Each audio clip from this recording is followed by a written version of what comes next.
The Galactic Council chamber fell silent as Admiral Chen Wei stepped forward, her boots echoing against the crystalline floor. 12 alien species had gathered, their representatives seated in a perfect circle around the human delegation. The air thrummed with tension and barely concealed fear. "You called us here to discuss the Vorthak situation," Admiral Chen said, her voice steady despite the weight of 1,000 stares upon her. "We're listening." Ambassador Xylex of the Hegemony leaned forward, his insectoid features twitching with nervous energy. "The Vorthak have destroyed 17 colonies in the Outer Rim. They show no mercy, take no prisoners, and refuse all communication attempts.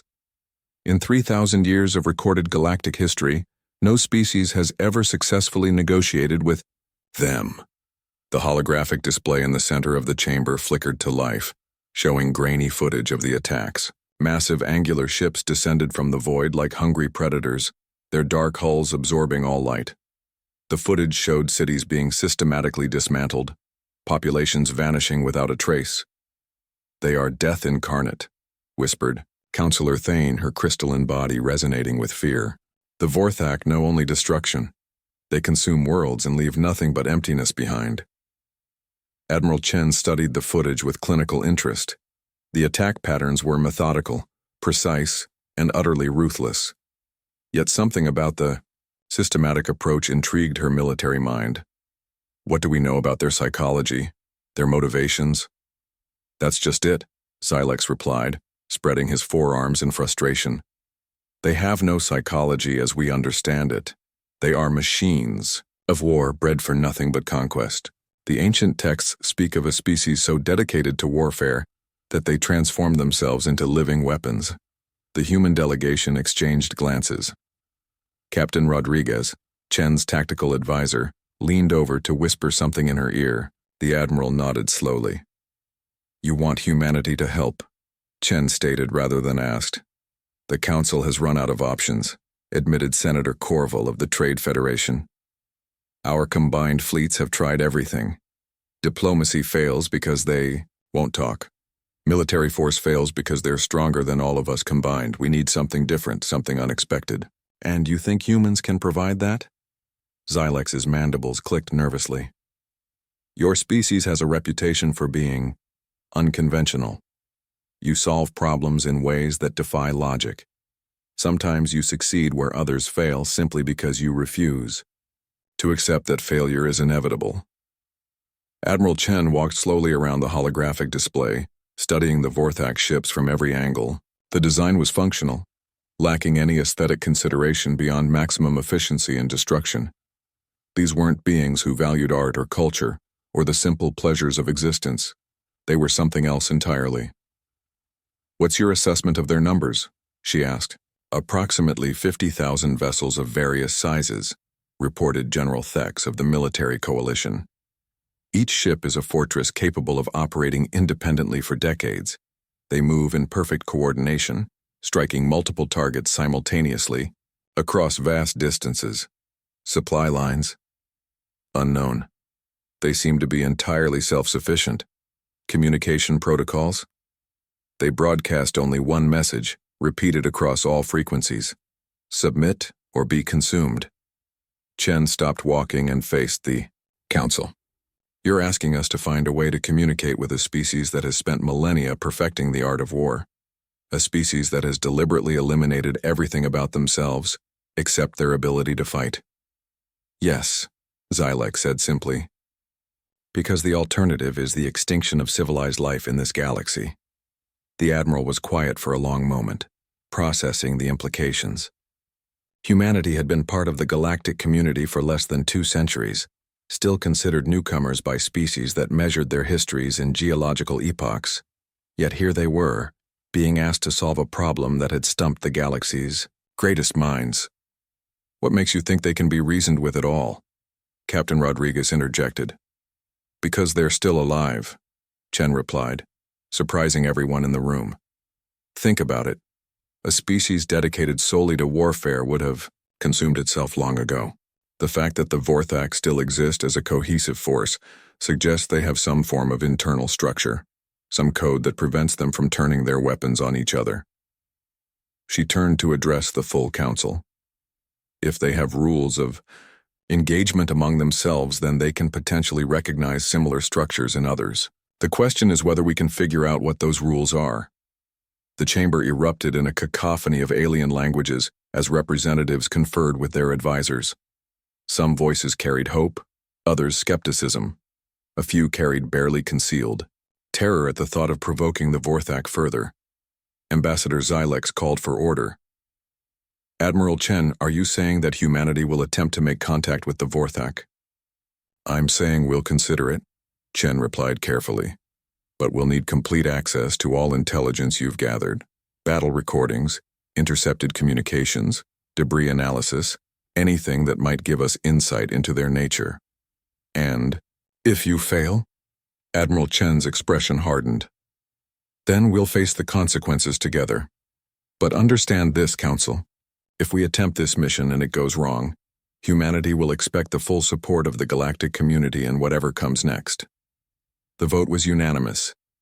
Every species present agreed to share their intelligence and support a human-led contact mission. As the council session ended and representatives filed out in small groups, Chen remained behind, staring at the frozen image of a Vorthak destroyer. Captain Rodriguez approached her. Admiral, are you sure about this? We're talking about beings that have terrorized the galaxy for millennia. I'm not sure about anything, Captain, Chen admitted. But I know one thing about human nature. We have a talent for finding common ground with our enemies.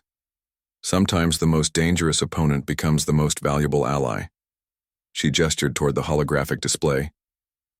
These Vorthak have survived for thousands of years by being the perfect warriors. But perfect warriors need perfect enemies to test themselves against. Maybe it's time they met their match. As the lights dimmed in the empty council chamber, Admiral Chen began formulating a plan that would either save the galaxy or doom humanity to join the list of the Vorthak's victims. The mission would require everything humanity had learned about warfare, diplomacy, and the art of survival. The hunt for the most relentless species in the galaxy was about to begin. The UES Defiance cut through space like a knife through darkness, its experimental stealth systems bending light around the hull. Admiral Chen stood on the bridge, watching the tactical display as they approached the contested zone.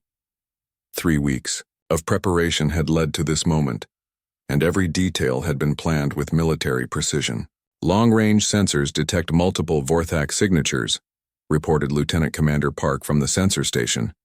12 vessels in a standard hunting formation, approximately 4 light hours ahead. Any sign they've detected us? Captain, Rodriguez asked from his position beside the Admiral. Negative. The stealth systems are holding. Chen nodded with satisfaction.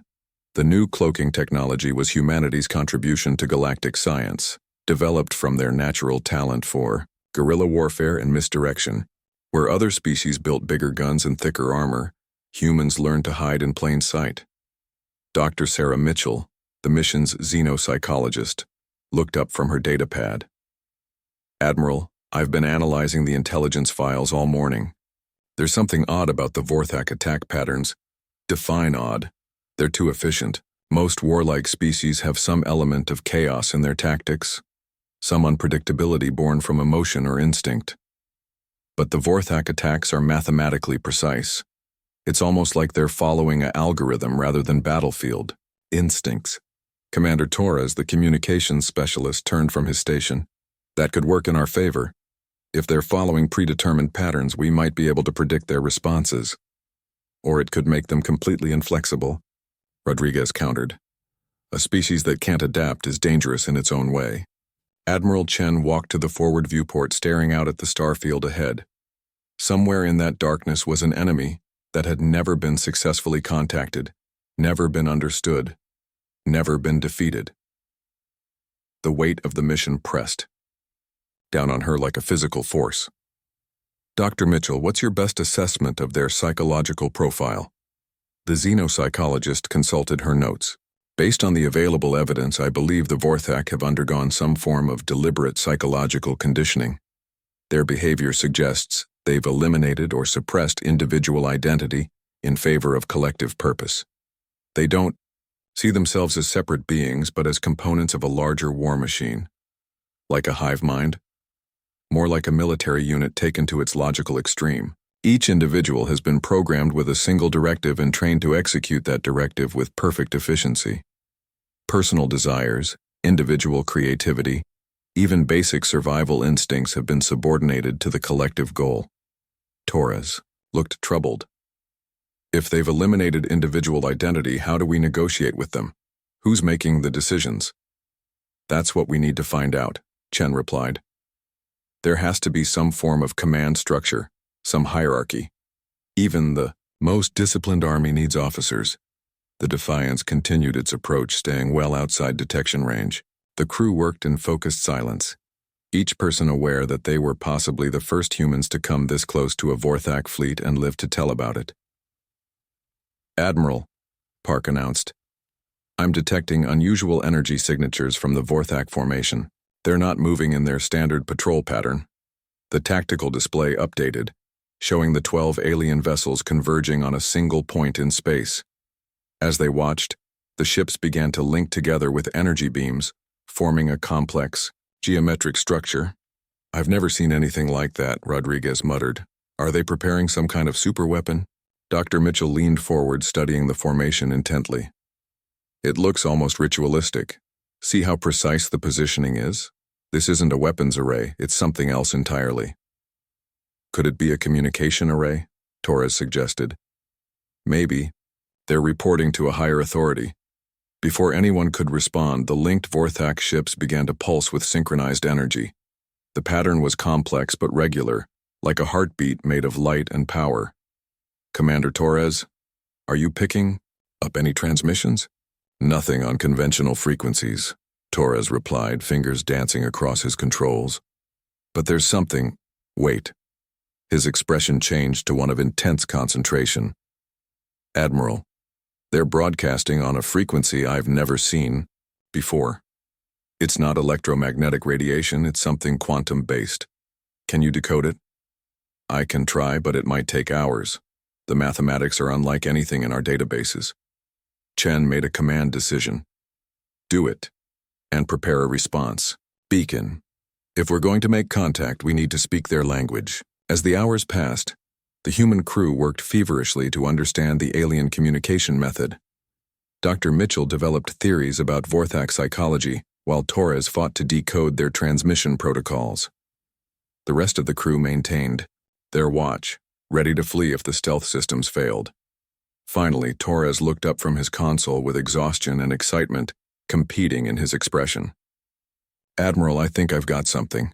The transmission isn't random, it's a complex mathematical equation, but it's more than that. There are recurring elements that suggest meaning beyond pure mathematics." "What kind of meaning?" "Status reports, I think. Each ship is transmitting data about its condition, capabilities, and current objectives, but there's something else embedded in the signal, something that looks almost like identification markers." Dr. Mitchell practically vibrated with excitement. "Individual call signs. Admiral, if each ship has a unique identifier, it means they haven't completely eliminated individual identity. There's still some form of personal recognition within their collective structure. Can we mimic their transmission format?" Torres nodded slowly. "I think so. But we'll need to be very careful about what we say. One wrong mathematical constant, and they might interpret it as an attack." Admiral Chen felt the familiar rush of combat adrenaline, the sensation she'd learned to trust above all others. Her instincts were telling her they were on the right track, that the key to understanding the Vorthak lay in their rigid adherence to protocol. "Commander Torres, prepare a simple identification broadcast. Mathematical proof of our intelligence, but nothing that could be interpreted as aggressive. Dr. Mitchell, I want you to monitor their formation for any changes in behavior." "Admiral," Rodriguez said quietly, "once we transmit, there's no going back. They'll know we're here." "I'm counting on it, Captain. The Vorthak have spent millennia perfecting the art of war, but they've never encountered a species willing to walk up and introduce themselves properly." As the crew made final preparations for first contact, Admiral Chen reflected on humanity's unique approach to impossible problems. Other species saw the Vorthak as unstoppable destroyers, but humans had always had a talent for turning enemies. into allies for finding the person beneath the warrior. The transmission beacon was ready. Somewhere ahead, 12 of the galaxy's most feared vessels waited in their geometric formation, pulsing with energy and purpose. In moments, they would know that humanity had come calling. The hunt was about to become a conversation. The moment the transmission left the Defiance, everything changed. The Vorthak formation froze mid-pulse, their energy patterns shifting from rhythmic communication to something altogether more ominous. 12 warships suddenly turned their attention toward a patch of empty space that contained humanity's most advanced stealth vessel. "They've located us," Lieutenant Commander Park announced, his voice tight with controlled fear. "All vessels are adjusting course and speed. Estimated time to weapons range 14 minutes. Admiral Chen felt her pulse quicken but kept her expression calm. "Maintain position. Do not power weapons or raise shields unless I give the direct order. Commander Torres, any response to our transmission?" "Nothing yet, Admiral. But their quantum frequency is shifting. They're definitely trying to analyze what we sent them." "Doctor," Mitchell looked up from her console, excitement overriding her fear. "Admiral, look at their formation pattern. They're not moving into a standard attack configuration. This is something else entirely." The tactical display showed the Vorthak ships arranging themselves in a complex spiral pattern, each vessel maintaining precise distance from its neighbors. It was mathematical perfection in 3 dimensions, beautiful in its deadly precision. "It looks almost like a ceremonial formation," Torres observed. "Maybe this is how they respond to first contact, or how they prepare to execute unknown vessels," Rodriguez countered grimly. Before Chen could respond, the communications console erupted with activity. A new signal flooded the bridge, not through the speakers, but directly into the crew's minds. It was unlike anything humanity had ever encountered, a presence that spoke without words and conveyed meaning beyond language. The sensation lasted only seconds, but it left the entire crew staggered. Dr. Mitchell was the first to recover, her scientific training helping her process the experience. "Admiral, that wasn't just communication. It was some form of direct mental contact. They were examining our thoughts, our intentions, our very nature as a species." "What did they learn?" Chen asked. Though she suspected she already knew the answer. "Everything," Torres whispered. "I could feel them reading my memories, understanding how human minds work. They know who we are now." The Vorthak formation began to shift again, but instead of an attack pattern, the ships arranged themselves into a perfect dodecahedron with the Defiance at its center. It was a cage made of starships, each one capable of reducing a planet to molten slag. "Admiral," Park reported, "I'm detecting massive energy buildups across all 12 vessels, but the targeting systems aren't locked onto us. They're aimed outward, away from our position." Before anyone could speculate on this development, a new presence filled the bridge. This time the mental contact was controlled, deliberate, and surprisingly gentle. When it spoke, the words formed in each crew member's mind in their own language and voice. "Humans, we acknowledge your existence. You have initiated contact according to acceptable protocols. This is unprecedented." Admiral Chen stepped forward, addressing the empty air as if she could see her alien counterpart. "We come seeking dialogue. The galaxy knows you only as destroyers, but we believe there's more to your story. Your belief is noted but irrelevant. We are what the galaxy made us. We are the consequence of unchecked aggression, the solution to endless war." Dr. Mitchell leaned forward, her scientific curiosity overcoming her fear. "You weren't always warriors. Something changed you." The presence in their minds shifted, and for a moment the crew felt an echo of something ancient and profound. Pain, loss, a grief so deep it had transformed an entire species. "Once we were like you. We built cities and created art. We explored the stars seeking friends and knowledge. We found only predators and death. Images flooded their consciousness.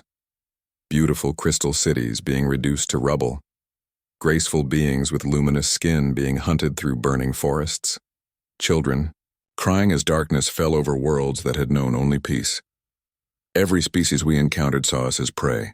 We were too trusting, too gentle, too willing to believe that others shared our values. The galaxy taught us that survival required strength, and strength required sacrifice. Captain Rodriguez found his voice. So you became stronger than your enemies. We became stronger than all enemies. We eliminated every aspect of ourselves that could be exploited by others.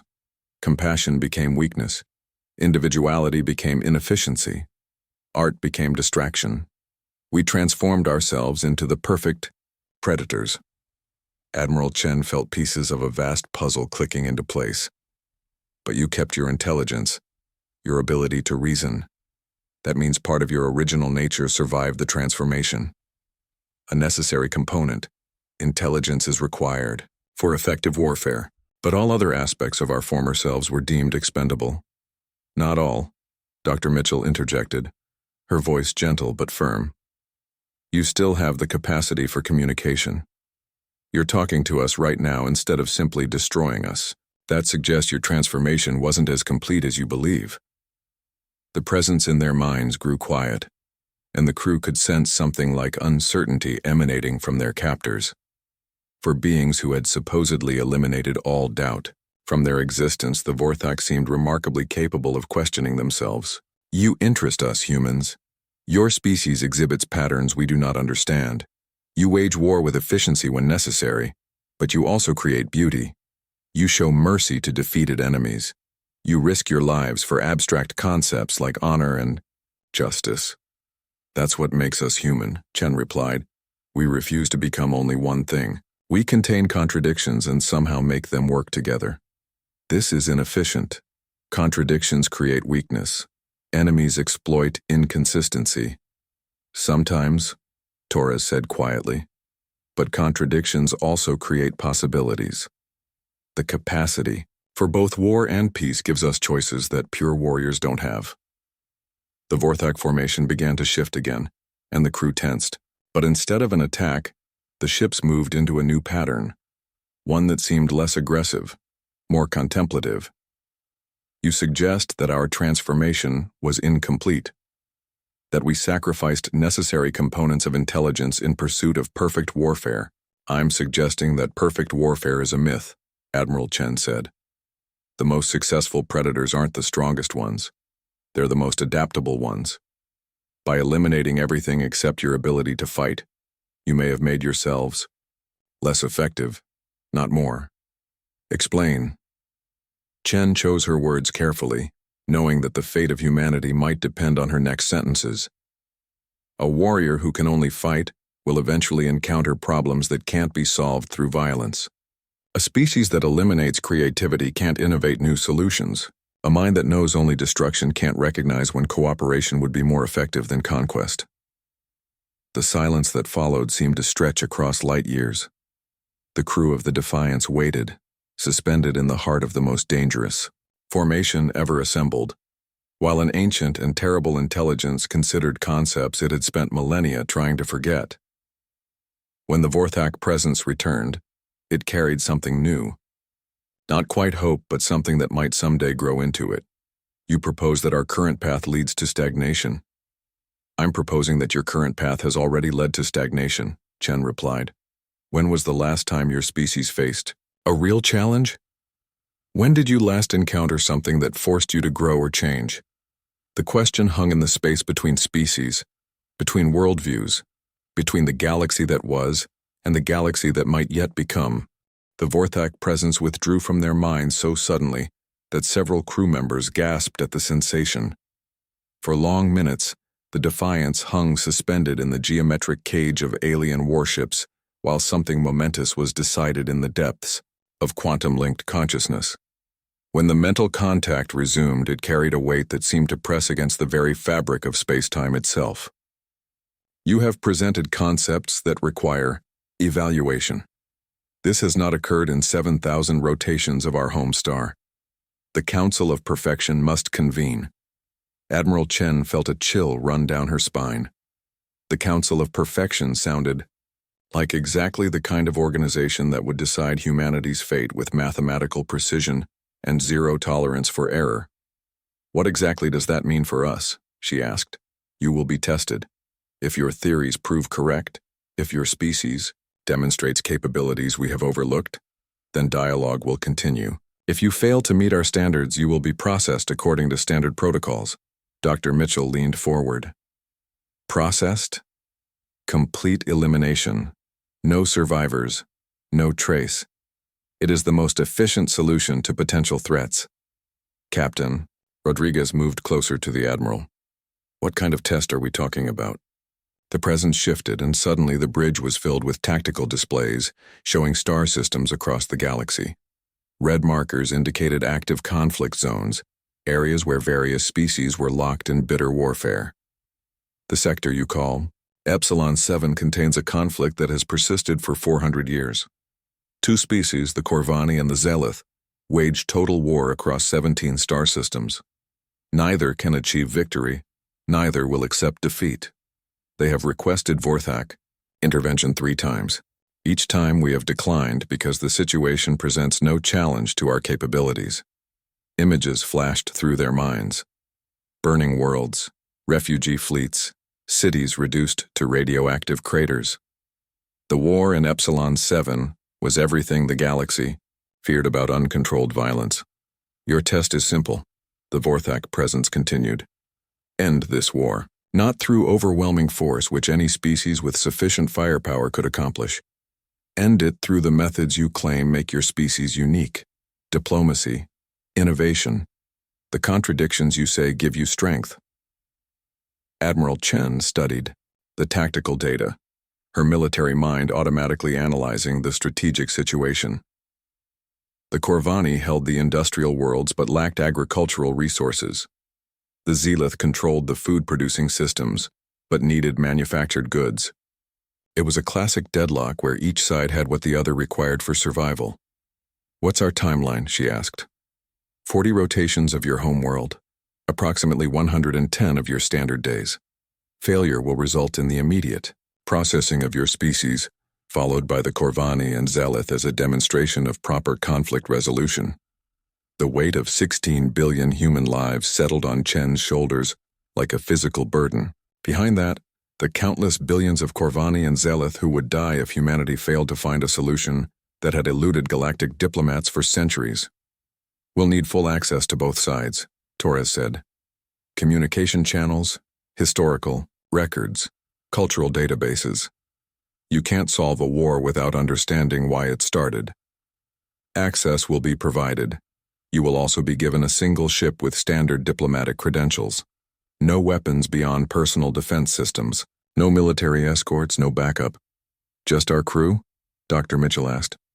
Your crew plus volunteer specialists from both warring species. They will serve as translators, cultural advisors, and witnesses to your methods. If you succeed, they will testify to the Council of Perfection about human capabilities. Rodriguez looked troubled. And if we fail? Then they will die with you, having learned the cost of false hope. Admiral Chen walked to the forward viewport, staring out at the Vorthak formation. 12 ships that could sterilize worlds crewed by beings who had forgotten how to be anything except perfect killers. Yet they were offering humanity a chance to prove that there was another way. Why? She asked. Why offer us this opportunity? You could destroy us right now and eliminate any challenge to your worldview. The presence in their minds grew contemplative. Because 7,000 years of perfect victories have taught us nothing. We have become so efficient at destruction that we no longer grow, no longer change, no longer discover new possibilities. Perhaps your contradictions contain something we have lost. And perhaps they don't. Chen replied honestly. We might fail completely. Our methods might be useless against a conflict this deep and bitter. That is acceptable. Failure would confirm our existing understanding of the universe. Success would require us to reconsider fundamental assumptions about the nature of effective action. Dr. Mitchell stepped forward. What happens if we succeed? Do you stop attacking other species? Success would necessitate a comprehensive review of our current operational parameters. We would be required to develop new strategies for achieving our primary objective, which is preventing the galaxy from destroying itself through endless warfare. The method we have used for millennia is simple. Eliminate all species capable of large-scale conflict. Your approach suggests there might be alternatives. The full scope of what they were attempting began to sink in. The Vorthak hadn't become destroyers out of malice or bloodlust. They had become destroyers because they believed it was the only way to stop the galaxy from tearing itself apart. They were trying to save civilization by becoming its greatest threat. "Admiral," Torres said quietly, "if we can prove that conflicts can be resolved without total destruction, we might change everything. Not just for humanity, but for every species in the galaxy. Or we might fail spectacularly and doom billions to death," Rodriguez countered. Chen nodded slowly. "Both possibilities are real. But that's what makes this worth attempting. The Vorthak have shown us the logical endpoint of pure military efficiency. Maybe it's time to show them the power of controlled chaos." She turned to address the alien. "Presence directly. We accept your test, but we need one guarantee. If we fail, if our methods prove inadequate, promise us that you'll remember what we attempted here. Don't let our failure stop others from trying different approaches. Your request is noted and accepted. The memory of this exchange will be preserved in the Council archives, regardless of outcome." The Vorthak ships began to disengage from their formation, pulling back to safe distances. But instead of departing, they arranged themselves into a loose escort formation around the Defiance. "We will observe your mission, study your methods, learn from your successes and failures. This is the first time in our history that we have chosen to watch rather than act." As the human ship turned toward the Epsilon 7 sector, carrying the hopes and fears of countless species, Admiral Chen felt the familiar weight of command settle around her like armor. They had 110 days to solve a 4-century-old war, using nothing but human ingenuity and stubbornness. It was, she reflected, exactly the kind of impossible mission that humanity had always specialized in. The only difference was that this time, the entire galaxy would be watching to see if their contradictions truly were a source of strength. The diplomatic vessel Harmony dropped out of hyperspace at the edge of the Epsilon 7 conflict zone, immediately drawing the attention of both warring fleets. Admiral Chen stood on the bridge watching as Corvani and Zalith ships converged on their position. "Weapons powered but not yet locked on target. Incoming transmission from both fleets," Commander Torres announced. "They're demanding to know our intentions and threatening to fire if we don't withdraw immediately." "Standard diplomatic protocols," Chen replied calmly. "Transmit our credentials and request safe passage to the neutral zone." "Dr. Okafor, how are our cultural advisors settling in?" Dr. Sarah Okafor, the mission's new xenocultural specialist, looked up from her console where she was reviewing files with 2 alien figures.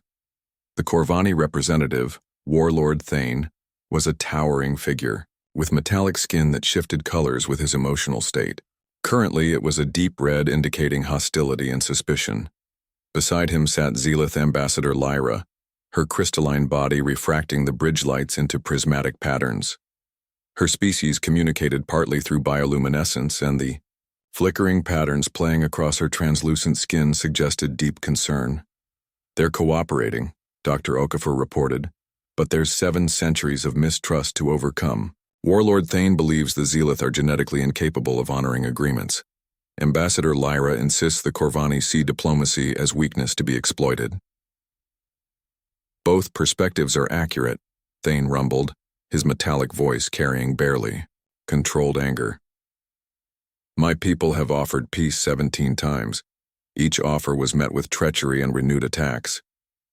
"Because your peace terms always involved Zelith subjugation," Lyra responded, her bioluminescence flashing in sharp, angry patterns. "You offer the peace of the grave, not the peace of equals." Chen watched the exchange with interest. Even as they argued, both representatives were unconsciously positioning themselves for optimal defensive positions on the bridge. After 4 centuries of war, preparing for combat had become an instinctive response to any interaction. "Commander Torres, patch me through to both fleet commanders, Dr. Mitchell. I want a full psychological profile of both species uploaded to my personal console." The main screen split to show 2 alien figures. Fleet Admiral Korax of the Corvani appeared first, his ceremonial armor gleaming with battle honors. On the other half of the screen, Zealoth High Coordinator Zara materialized, her form shifting between solid and crystalline states as her emotions fluctuated. "I am Admiral Chen of the Human Diplomatic Corps," she announced, before either commander could speak. "We're here under Galactic Council authorization to mediate this conflict." Humans? Corax's metallic features twisted into what might have been surprise. "Your species has no stake in this war. Why interfere?" "Because everyone in the galaxy has a stake in ending it," Chen replied. "This conflict has consumed resources and lives that could have been used to build something better. We're here to find a solution that doesn't involve total victory or total defeat." Zara's crystalline form flickered with skeptical patterns. "Mediators have tried for decades. They fail because they don't understand the fundamental incompatibility between our species. We cannot coexist." "With respect, High Coordinator, I think you can. But you've been trying to coexist as enemies instead of as neighbors." Both commanders began to object, but Chen raised her hand. "I'm not asking you to trust each other. I'm asking you to trust mathematics. Give me 30 days to present an alternative framework for this conflict. If my proposal doesn't work, you can go back to killing each other with my blessing." The negotiations took place on a neutral asteroid that had been hollowed out and converted into a meeting facility. The main conference room was a marvel of engineering, designed to accommodate the environmental needs of dozens of different species. Climate zones shifted seamlessly from one section to another, allowing beings with incompatible atmospheric requirements to share the same space. Chen had spent 2 weeks studying both cultures, looking for leverage points that previous mediators had missed. What she found was both depressing and encouraging. The Corvani and Zealoth weren't fighting over resources or territory or even ideology. They were fighting because fighting was all they knew how to do with each other. The original cause of this war was a trade dispute, Dr. Mitchell reported during their morning briefing. 400 years ago, a Corvani merchant vessel was destroyed by what appeared to be Zealoth pirates. The Corvani demanded compensation, the Zealoth denied responsibility, and both sides escalated until trade disputes became military actions. "What do we know about these pirates?" Torres asked. Dr. Okafor consulted her notes. "That's where it gets interesting. The vessel that destroyed the merchant ship was never positively identified as belonging to either species. The attack occurred during a solar storm that interfered with sensor readings." Chen looked up from her own analysis. "You're suggesting this war might have started because of a third party? Or simple misunderstanding? The point is, neither side has ever actually proven that the other was responsible for the incident that triggered 4 centuries of bloodshed." The formal negotiations began on day 22 of their 30-day window. Chen had insisted on an unconventional format. Instead of opposing sides sitting across from each other, she arranged the seating in a circle with humans interspersed between Corvani and Zealoth representatives. "We're not here to determine guilt or assign blame for past actions," she announced to the assembled delegates. "We're here to design a future that works better than the present." Fleet Admiral Corax's armor plates shifted with irritation. "Humans, you speak of the future while our people die in the present. Every day of delay costs lives on both sides. Which is exactly why we need to stop fighting about the past and start building something new," Chen replied. "Dr. Okafor, please present the resource analysis." The xenocultural specialist activated a holographic display showing the 17 contested star systems, resource flows, population distributions, and industrial capabilities painted a clear picture of interdependence masked by centuries of hostility. "The mathematics are simple," Dr. Okafor explained. "The Corvani industrial worlds produce manufactured goods at 340% capacity, but can only sustain 60% of their population with local food production. The Zealoth agricultural systems generate food surpluses of 280%, but lack industrial infrastructure for essential technologies." High Coordinator Zara's crystalline form flickered with dismissive patterns. "We have survived without Corvani goods for 4 centuries. By rationing technology to military applications only," Dr. Mitchell interjected. Your civilian population lives with equipment that's generations out of date. Medical technology, environmental systems, communications networks, all deliberately kept primitive to deny resources to the war effort. Warlord Thane's metallic skin shifted to deep orange, indicating uncomfortable recognition of truth. And our people endure synthetic nutrients and protein substitutes while fertile worlds remain in enemy hands. Not enemy hands, Chen said firmly. Potential partner hands. What we're proposing isn't surrender or subjugation. It's specialization based on natural advantages. The holographic display shifted to show trade routes and resource exchanges. Instead of the random chaos of war, it depicted organized flows of goods and services designed for maximum efficiency and mutual benefit. The Corvani become the galaxy's premier manufacturers, Chen continued. Your natural talents for engineering and precision construction could supply dozens of species with advanced technology. The Zealoth become the agricultural specialists, developing new farming techniques and biological systems that could feed entire sectors. Fleet Admiral Korax leaned forward, studying the projections with obvious interest. The economic projections are impressive, but you're ignoring the fundamental problem. How do we guarantee that neither side will exploit their advantages to restart the war? By making war economically impossible, Torres answered. Under this framework, attacking your trading partner would be like attacking your own supply lines. The Corvani need Zealoth food to maintain their population. The Zealoth need Corvani technology to maintain their civilization. Neither species can survive at current levels without the other. Ambassador Lyra's bioluminescence shifted to patterns of deep skepticism. Interdependence is not peace, it's mutual hostage-taking. No, Chen replied, it's evolution. Your species have been locked in a death spiral for 4 centuries, pouring all your resources and creativity into more efficient ways of killing each other. What we're proposing is a life spiral, where your resources and creativity go toward building something better than either of you could achieve alone. Dr. Mitchell activated another display, showing cultural exchange programs, joint research initiatives, and collaborative infrastructure projects. The economic integration is just the foundation. Real peace comes from shared investment in the future. Corvani engineers working with Zealoth biotechnicians to develop new agricultural technologies. Zealoth artists collaborating with Corvani craftsmen to create new forms of beauty. You're asking us to trust our most dangerous enemies with our survival, Thane said, but his metallic skin had shifted to a thoughtful blue-green.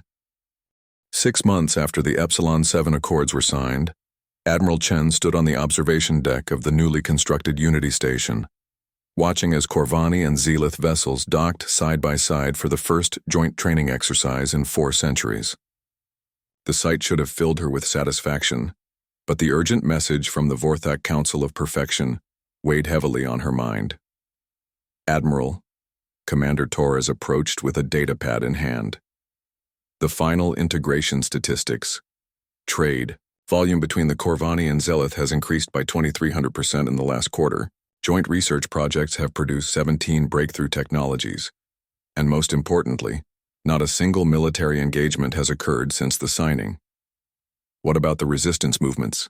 Chen asked, noting the conspicuous absence of certain statistics. Corvani purists and the Zealoth Liberation Front are still active, but their support is dropping as economic benefits become visible to civilian populations. Hard to argue against peace when it puts food on the table and advanced medical technology in local clinics. Dr. Mitchell joined them at the observation window, her expression troubled.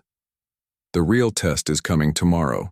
The Vorthak have requested a formal meeting to discuss the results of our experiment. Their exact words were, "Assessment of human methodologies requires immediate evaluation."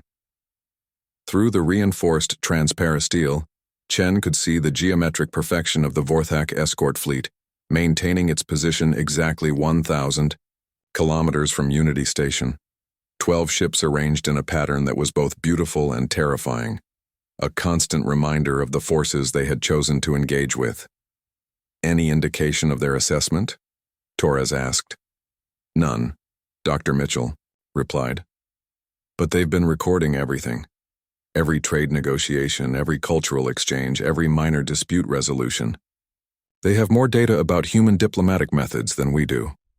Chen's personal communicator chimed with an incoming priority message. The holographic display showed Ambassador Lyra, her crystalline form flickering with patterns of urgent concern. Admiral Chen, we have a situation developing in the Corva 7 system. A group of Corvani military hardliners have seized control of the primary orbital defense platforms.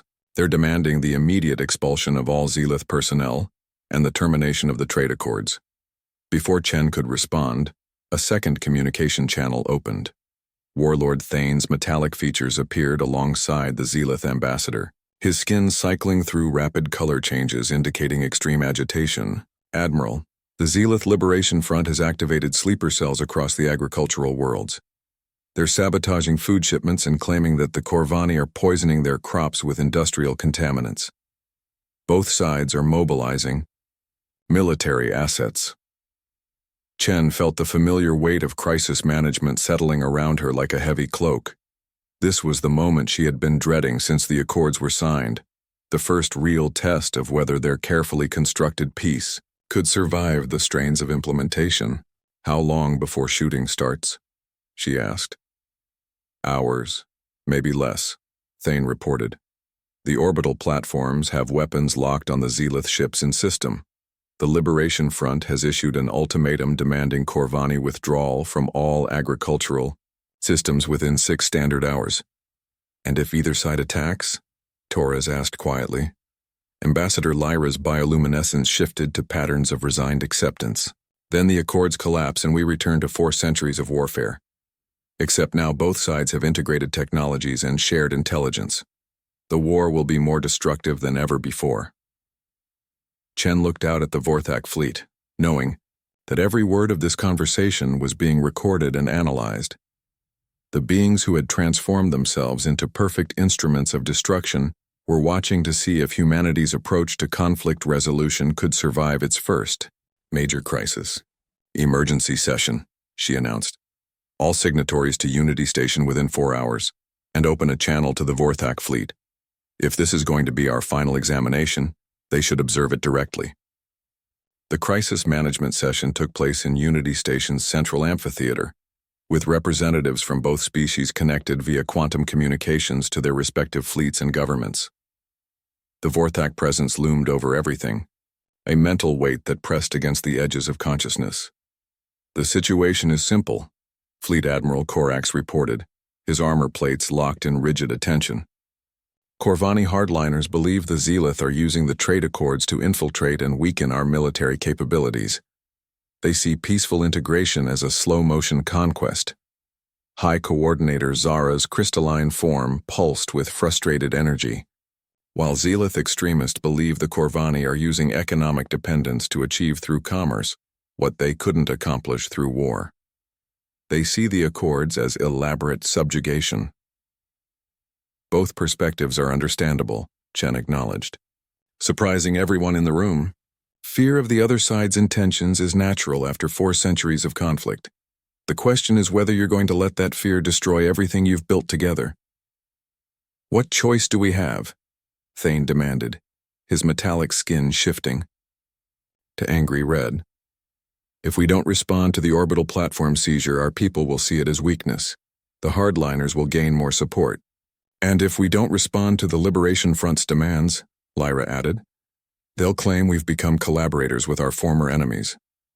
Chen walked to the center of the amphitheater, knowing that her next words would be crucial not just for the immediate crisis but for humanity's standing with the Vorthak Council of Perfection. You're both right, she said. You do have to respond. But you have choices about how you respond. You can choose to see this crisis as proof that cooperation is impossible, or you can choose to see it as proof that cooperation is necessary. The Vorthak presence in their minds stirred with interest. For beings who had eliminated the concept of choice from their existence, the human emphasis on alternatives was fascinating. The hardliners on both sides are doing exactly what you'd expect them to do, Chen continued. They're using fear and crisis to justify a return to familiar patterns of behavior. But those familiar patterns led to 4 centuries of suffering and destruction. Is that really what you want to return to? Dr. Mitchell activated the holographic display, showing real-time data from the contested systems. Look at the numbers. Even with the current crisis, civilian casualties are at historic lows. Economic productivity is at historic highs. Quality of life indicators across all population centers show dramatic improvement. The saboteurs and platform seizers represent less than 3% of your combined populations, Dr. Okafor added. The vast majority of both species are benefiting from the Accords and want them to continue. Fleet Admiral Korax leaned forward, studying the data with obvious surprise. These statistics are accurate, completely verified by independent monitoring systems, Torres confirmed. The extremists are a vocal minority trying to override the silent majority. Chen felt the moment of decision approaching, the critical point where civilizations either chose growth or chose destruction. Here's what I propose. Instead of responding to the extremists with military force, respond with transparency. Open your communication networks. Let every Corvani and Zelith citizen see the real effects of the Accords on their daily lives. And then, Zara asked, let them vote, not their governments, not their military leaders, not their extremist factions. Let the people who are actually living with the consequences of peace decide whether they want to continue building something better. The room fell silent as the implications sank in. A direct popular referendum on the Accords would bypass the political and military establishments that had perpetuated the conflict for centuries. The extremists won't accept a popular vote, Thane pointed out. Then they'll reveal themselves as the minority they actually are, Chen replied. And you'll deal with them as criminal elements rather than legitimate opposition movements. Warlord Thane's metallic skin cycled through several colors before settling on thoughtful blue-green. It's unprecedented. Neither of our species has ever allowed direct popular control over matters of war and peace. Maybe that's why you spent 4 centuries fighting instead of building, Dr. Mitchell observed. The Vorthak presence grew stronger in their minds, and when it spoke, the words carried the weight of ancient authority. This approach demonstrates the human capacity for innovation under pressure. You do not respond to crisis by reverting to previous patterns. You create new patterns adapted to new circumstances. Admiral Chen addressed the alien intelligence directly. That's what we do. We adapt. We find new solutions to old problems. We refuse to accept that the way things have always been is the same as the way things must always be, even when those solutions carry significant risk of failure. Especially then. Safe solutions aren't really solutions. They're just ways of postponing the problem until later. The vote took place over 3 days, conducted simultaneously across all Corvani and Zelith systems. The results were decisive. 78% of Corvani citizens voted to continue the Accords. 71% of Zelith citizens supported continued integration. The extremist factions found themselves isolated and without popular support.